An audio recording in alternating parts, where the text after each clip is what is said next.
Hello, everybody out there on YouTube, and thanks again for joining me, Steven Sturgill, on my Chess TV channel. Today, we're going to be looking again at the Samisch attack and the King's Indian. What else? I just cannot get away from it. And this game is based on, that we'll be looking at, is based on a game played between Ernesto Fernandez Romero, rated 2434 at the time. I'm guessing a run of the mill international master.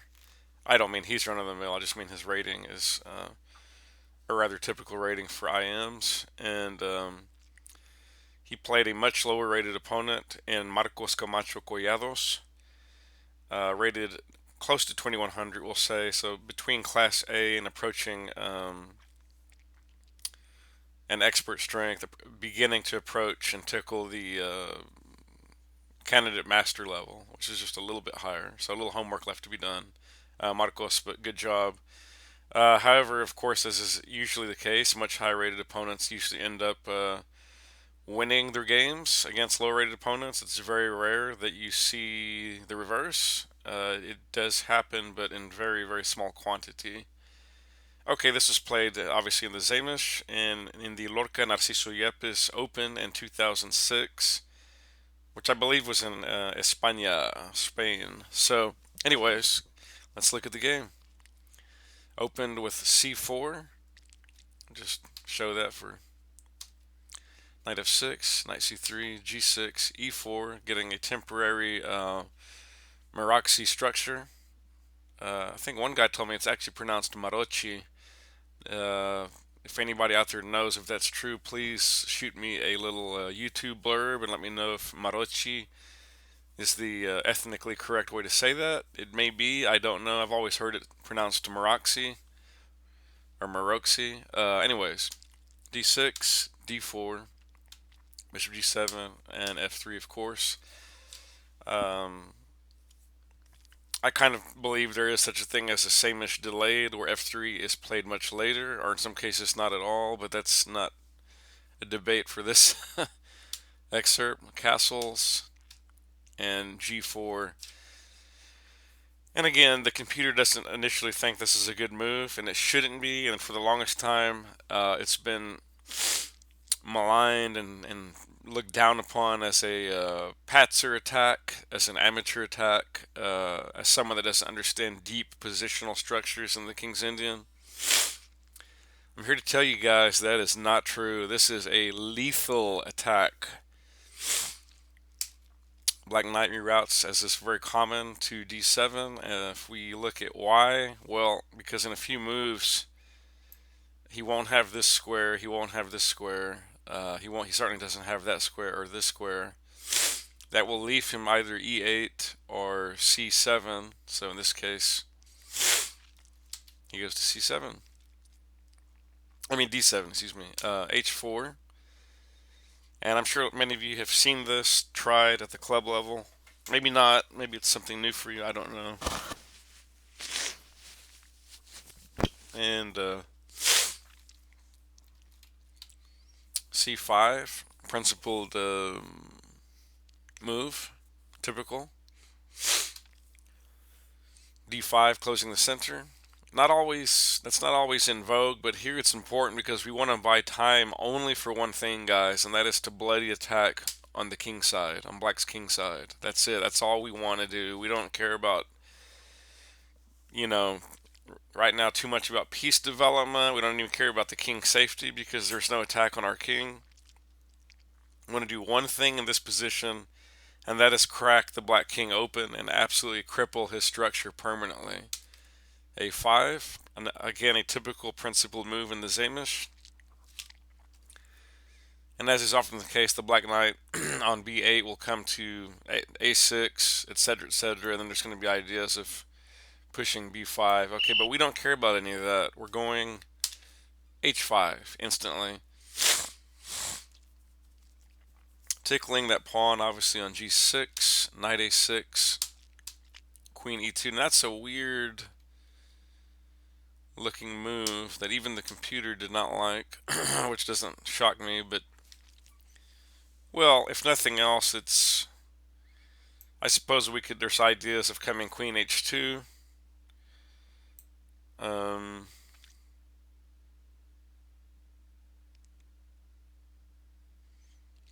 doesn't the queen doesn't really have to monitor the b5 pawn too much because there's no longer pawns on c7 or c6 or a7 or a6. So that's not really an issue. Um, well, we'll see. So, okay, that knight starts to get the picture and reroutes to c7.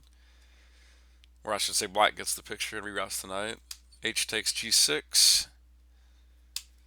And of course the rook pawn takes, which would seem like an ordinarily a very strong move for black. Unfortunately here, it ain't working podna. F4. E6, hoping for some kind of desperate counterplay. F5, saying, nope, we're not giving you much counterplay, black. He takes F, a principal take. G takes F, G takes F. And like we discussed a while ago, yes, queen H2. And how many of you now want black? That's what I thought. Almost nobody. Black king is looking mighty drafty there. Yep, sitting there on g8 with not a lot of protection. And a checky wecky, as Joel Benjamin likes to say, and I think I've probably said it not on public record once or twice. Okay, black bishop gives a interim ridiculous spite check that doesn't really accomplish much because now black's just down a bishop for a pawn. I mean for a knight, excuse me. But we didn't even care about that knight because it was never coming into the attack anyway. Queen e7. A strong, sensible move, desperately trying to guard the 7th rank and the h7 pawn. Bishop f4, very, very strong move. Setting up ideas of skewers on d6, amongst other things that could also at some point potentially come to e5 if pawns get traded. Rook f6. And that's probably bordering on a blunder because, well, first we're getting castled. F takes E. Unfortunately, that leaves this move playable. Bishop G. Well, not. We'll get there in a second. Not that move. Bishop G2 is very good though because it's further tickling the E4 pawn.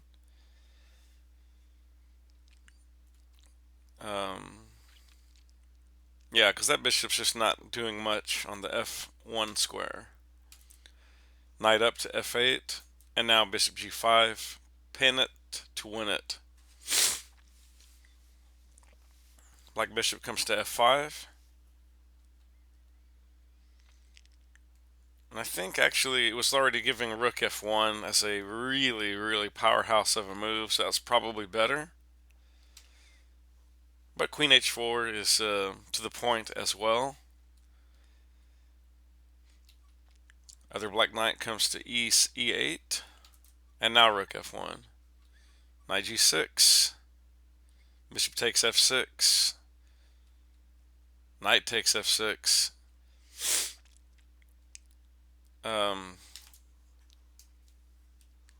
Queen takes, guys. It's not hot. It's not a hot take.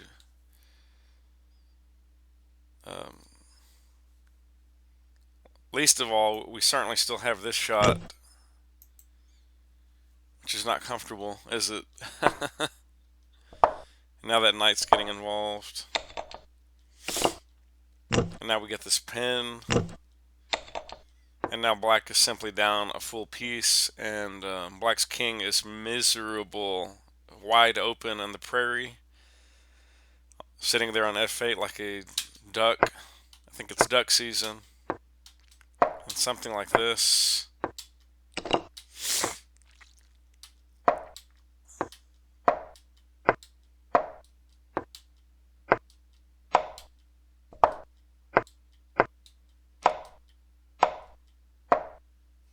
Okay, etc., etc., etc. We're not gonna beat this line to death. I just wanted to show that it may seem like a save. It's not. It's just a slow, a slow death.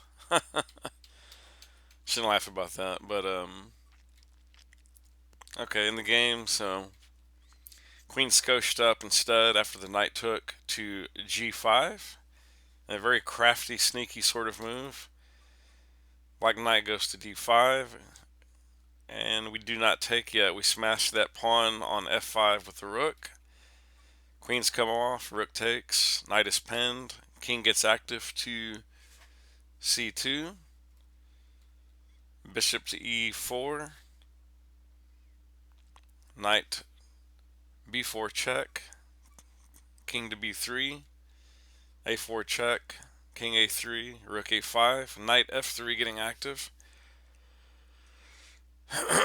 rook a6, bishop takes g6, h takes g6, rook takes g6 check, king f7, rook h6, knight c2, king b2, pawn check, knight is gone, rook down to a4, king secures the pawn on by going to d3. Okay, you know you're in garbage mode when the computer or your opponent is just giving away material to stave off mate. And it's just about lights out. King takes that pawn, knight check, e6, e8, and checkmate. Guys, that is checkmate in 43. And granted, sure, if black had played a little more carefully, they probably would have extended the mate out to like, I don't know, 53 or something, or 58. But this is a very dangerous system, and it has nothing to do with being a patzer or an amateur. There's some pretty deep, vicious ideas here on display. So let's go through it one more time.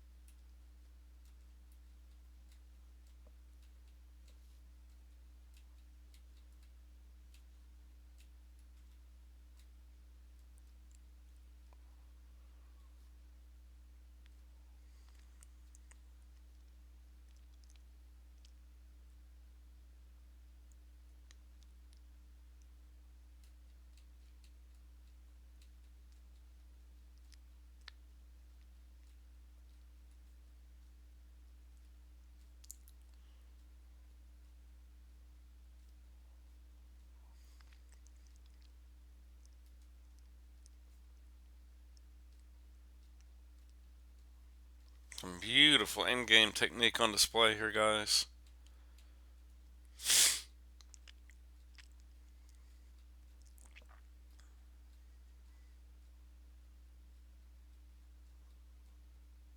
And checkmate. Well, I hope this was fun for you, and I hope it gives you some great, exciting new ideas to try this line out in your next online game or tournament. Delve into the lines deeply, study the positions. You may come up with improvements. And I wish you all the best in your chess journey, career, and your next game. Um, Happy trails, and see you next time. Thanks, guys.